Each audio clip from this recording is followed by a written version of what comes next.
Bienvenidos a Discutamos México. Hoy con un tema particularmente interesante y para los que estamos en esta mesa apasionante, que es el derecho en México.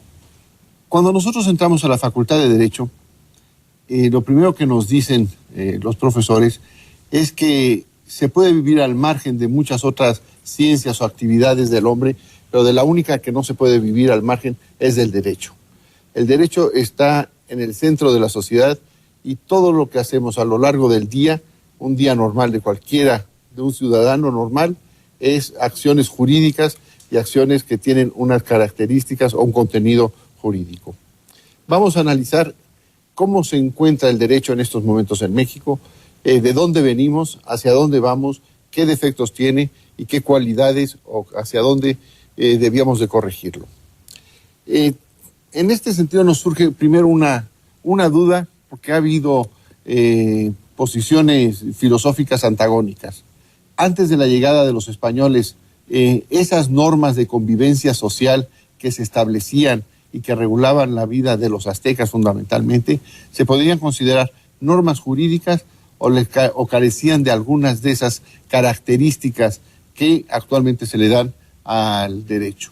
Yo iniciaría con el doctor Fix Fierro. Bueno, yo en lo personal creo que sin duda era derecho.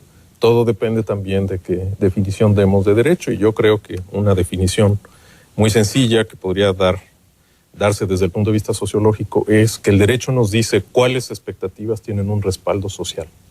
Si, por ejemplo, una persona tiene la expectativa de que una autoridad no lo maltrate y llegara a suceder, la pregunta es si la sociedad va a respaldar o no esa expectativa. Entonces, muy sencillamente, pues derecho es aquello que socialmente se institucionaliza como deberes o como obligaciones, como prohibiciones, y en ese sentido, aunque el derecho precolombino es muy diferente, digamos, en términos de la manera como se expresa ahora el nuestro, pero no tengo duda de que era un orden jurídico como lo conocemos también nosotros. Yo creo que sin duda sí es derecho lo que había antes, aunque nos llega un derecho institucionalizado, formal, heredero del derecho romano, pero yo creo que lo interesante es que este conflicto de normas que se da se resuelve desde aquel entonces con la regla de que contra la observancia de la ley no puede alegarse costumbre o desuso, cuando esas costumbres han prevalecido en algunos casos hasta nuestros días.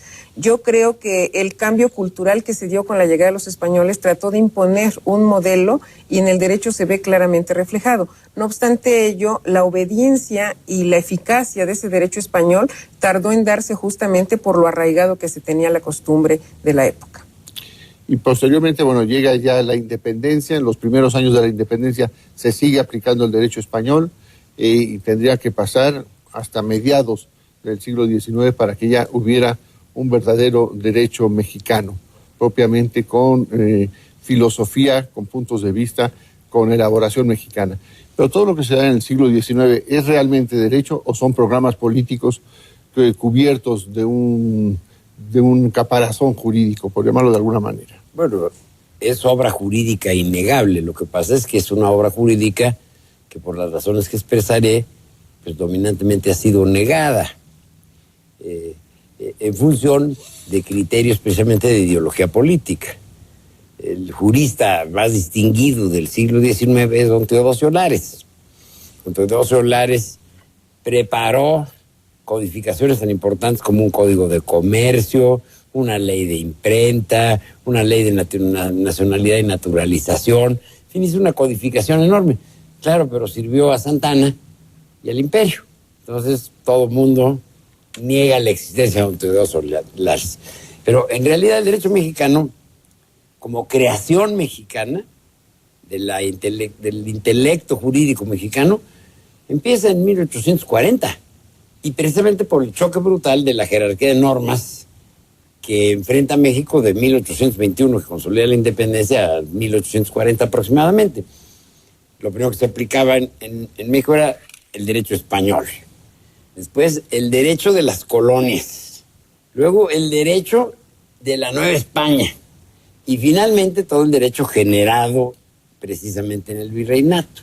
Eso generó uno de los grandes lastres de la cultura jurídica mexicana, que es el se acata pero no se cumple. Sí, vivimos 3 siglos de colonia acostumbrados a violar la norma jurídica. Porque no había ningún virrey que retara la autoridad del rey, publicaba los decretos reales, pero luego no los aplicaba porque no eran compatibles con la realidad socioeconómica mexicana. Tenemos toda la base de nuestro federalismo, pues precisamente en los órdenes jurídicos, olmeca, maya, tolteca, azteca, purépecha, en todos eran confederaciones de tribus. Si lo analizáramos así, veríamos que nuestro federalismo es realmente esencial y auténtico. Lo que pasa es que después lo negamos por el centralismo de la colonia.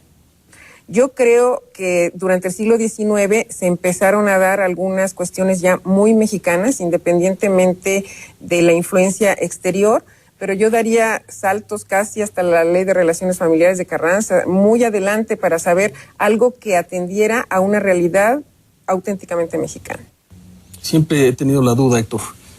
Esta dialéctica que se dio en el siglo XIX, como ensayo-error, distintos proyectos de nación, todo dentro de la lucha por el poder, en realidad, generó, nos enriqueció o, nos complicó en lo político y quizá en una evolución natural, porque un pueblo con tantas constituciones no sabe qué es, ¿no?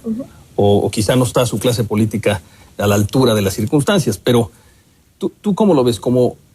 Y usted, maestra, ¿como algo enriquecedor o como algo que nos hizo perder el tiempo? Yo creo que sí es una cosa que nos enriquece y yo creo que lo que debemos hacer es rescatar partes de esa tradición jurídica, como decía el maestro Rocha, que están olvidadas por razones políticas y ideológicas. Yo creo que a 200 años del inicio de nuestra independencia podríamos tener la madurez para ver que todo eso es nuestro, ¿no? Pero el gran adelanto del derecho privado en México son las leyes de reforma. Así es. Es cuando se independiza. Eso es derecho público. ¿Cuál es derecho privado? Es estricto el derecho público, el rompimiento del Estado y la Iglesia. El matrimonio.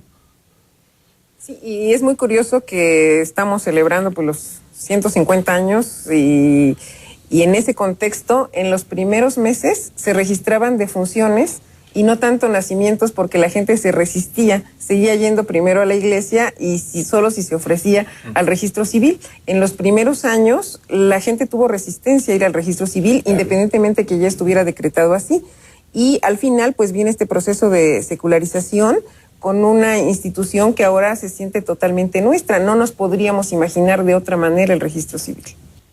Leyes que atienden a una cantidad de temas porque pensamos que los problemas los vamos a resolver, como bien dice el maestro Fix, a través de legislar. Sí, nos quedamos en el formalismo. Hacemos una ley, ya resolvimos el problema. Tenemos un problema de seguridad, ley de seguridad nacional, ya se acabó el problema, ya tenemos ley, ¿no?